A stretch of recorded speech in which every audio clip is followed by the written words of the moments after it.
Hello you guys, and welcome to Epcot. Today we're going to be talking about the best sit-down restaurants here at Epcot with little kids. Now, most Disney restaurants are kid-friendly, but some of them are just better than others. Here at Epcot, table service meals a lot of times get overlooked because there are so many festivals happening throughout the year, so you want to eat at all the food booths. But unfortunately, there aren't always the most kid-friendly options when dining there.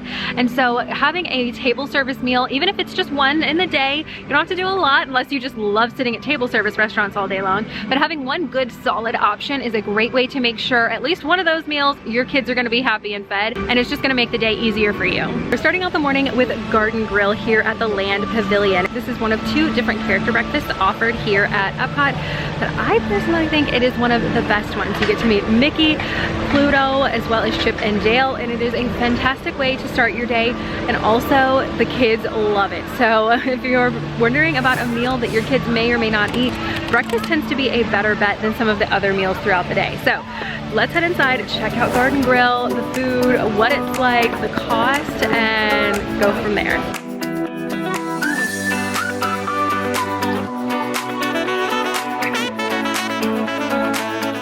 For your starters here at Garden Grill, you're gonna have a fruit and a breakfast pastry. So ours today was a cinnamon loaf, kind of a monkey bread sort of situation, and it was absolutely delicious. And then for our fruit, we had a sliced watermelon, which was a huge hit with my kids. They absolutely love it, and so we went through multiple cups of the watermelon.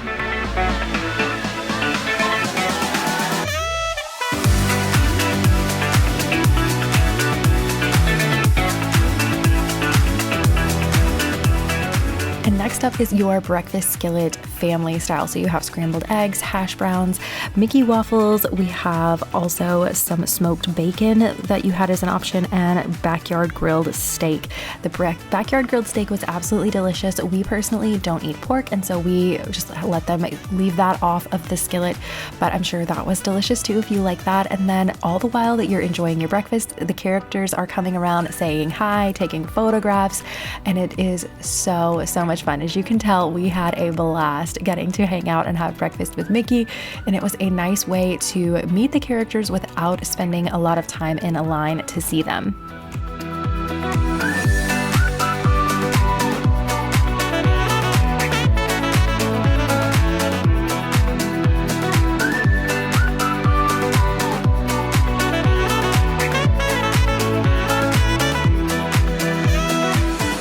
Now, the Garden Grill breakfast is going to run you $47 per adult plus tax and gratuity, and that is for anyone ages 10 and above. So it can get a little pricey once you're adding that all up, but the price you pay also, it does get you out of those character lines, gets you a nice filling breakfast, so you are paying kind of that extra charge, and it's kind of, in my opinion, worth the splurge, especially if you have little ones that are going to want to meet the characters.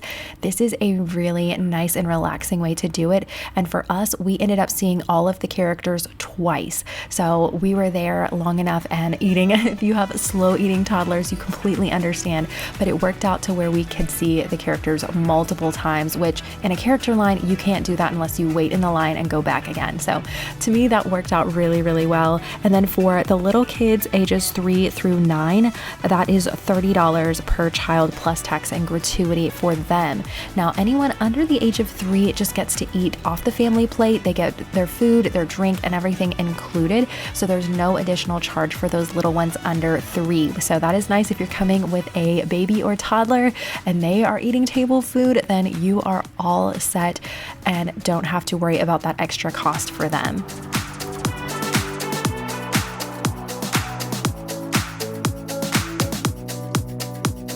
Now, if you are coming during a festival, like we're here for Festival of the Arts, we actually were able to, with our breakfast this morning, we're doing the Disney on Broadway dining package. So that gives us priority seating to the show tonight, which is awesome. You can do this for things like Candlelight Processional at Christmas, Eat to the Beat during Food and Wine, as well as various others. So if you are interested in having a front row seat, skipping a little bit of a line, and also having a better seat, and potentially if the weather gets bad, if it starts raining, being under a covered area, having that dinner package is the way to go. Our favorite way to stack in a meal here at Epcot is to do it for breakfast, which is why I suggest the character breakfast here at Garden Grill here at the Land Pavilion. It is a great way to start your day. You have a nice hearty breakfast, and then you can go on with the rest of your day, have lunch and dinner at the festival booths, grab something at the quick service potentially for kiddos, and it just works out really, really well. Since the booths don't open till 11, it's not an option for breakfast anyway, so to me, that's like the perfect way to do Epcot. All right, kids review. What did you girls think of breakfast? What was your favorite part? Waffles. Waffles? And eating my watermelon. You ate your weight in watermelon. They literally did. I think we consumed an entire watermelon at breakfast. I could be wrong, but I think we're pretty close to an entire watermelon. So I think we got our money's worth with that one. All right, Bella, what was your favorite part of breakfast? Eating waffles. Eating waffles? And who was your favorite character that we saw? Pluto. Mickey and Pluto. Chip and Dale. And Chip and Dale, you loved all of them? Yeah, that was so fun, huh? And Mickey and Minnie. We didn't meet Minnie, maybe later today. Yeah? All right. Well, we're gonna go enjoy the rest of our day here at Epcot, but we'll see you over at Via Napoli for lunch. Before we get over to the Italy Pavilion, if you're enjoying today's video so far, don't forget to click that thumbs up button down below and the red subscribe button. My name is Ashley, and here on this channel, Pixie Dusted Mom, I share all kinds of tips, tricks, and hacks for taking toddlers and little kids to Disney vacation planning tips, travel tips, as well as vlogs from all of our adventures along the way. So if that's content that you're into, you'll want to click that little button, turn it from red to gray, and let's be virtual Disney besties and get you ready for that trip.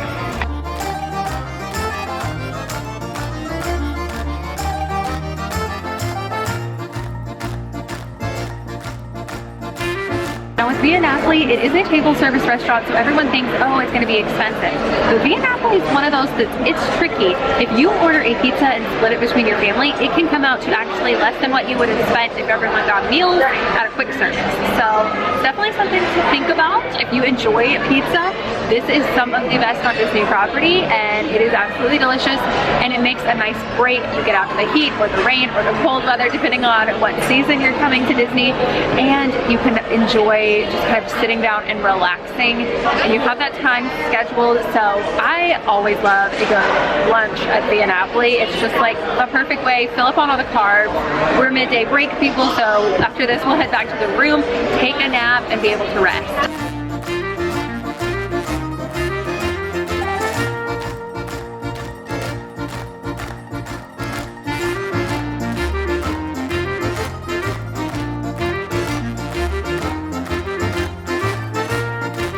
What did you get, Bella?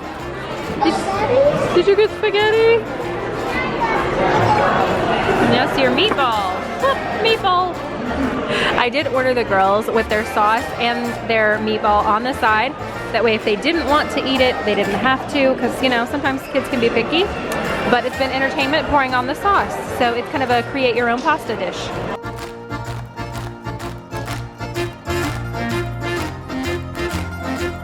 And then here was my chicken parmesan. I decided to stray from the normal pizza route. I was like, you know what? We're going to switch it up today. So I went the chicken parm, and it was good, but it doesn't beat their pizza. So hands down recommend ordering the pizza if you stop here at Via Napoli for lunch.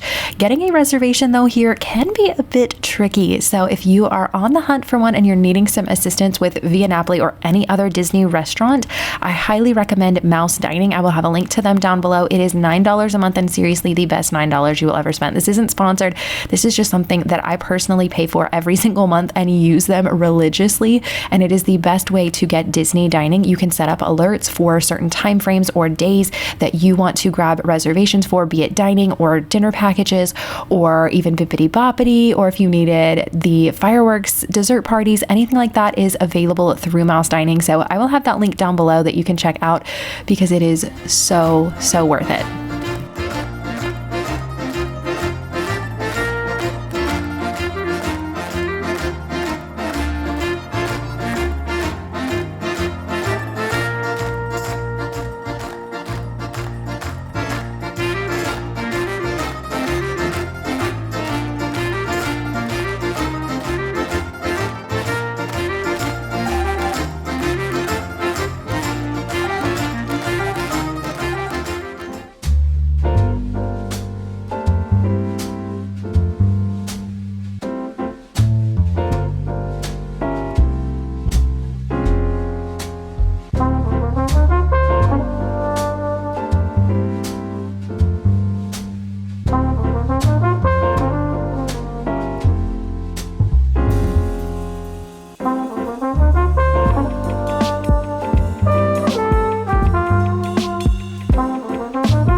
now we have made it over to the Japan Pavilion for dinner, and that we are dining at Teppanyaki, and we absolutely love this one. It is basically like dinner and a show, like full on. It is so entertaining. The girls absolutely loved it. We're engaged the entire time watching and having a great time, and Lucy was like, I want to do that, I want to cook. And so it was very entertaining, very interesting for them to watch. And then also, I mean, what kid doesn't love a good carb? And one nice thing about this is that with like the noodles and things that come with the meals, you can order them however you need to. So at the beginning, there is a salad that comes out before they start preparing everything else, and it does come with a ginger dressing on it. I personally enjoy the ginger dressing, which shocked me because I'm not a huge like ginger fan, but it's actually quite delicious. But my girls do not like that, so they were actually, I was able to ask them to leave the dressing off, and they were absolutely happy to do that. And so the girls were able to still enjoy their salad. Mine like lettuce, oddly enough. I don't know why, but they do. And so we were able to let them enjoy some of their salad. And so they do have different modifications when they make the noodles later on. You are able to ask them to leave the veggies out because they do mix the noodles and the veggies. And so if you don't want that, your kid is on the pickier side of things. Sometimes my girls will eat them with the veggies, sometimes they don't. So I totally get it. With a picky kid syndrome, it is such a struggle from time to time, but depending on what you're going for, it can be such a fun little dining experience. They are so entertaining and so into doing things with, they were doing lots this particular night with Frozen and Mickey Mouse, and it was just absolutely adorable.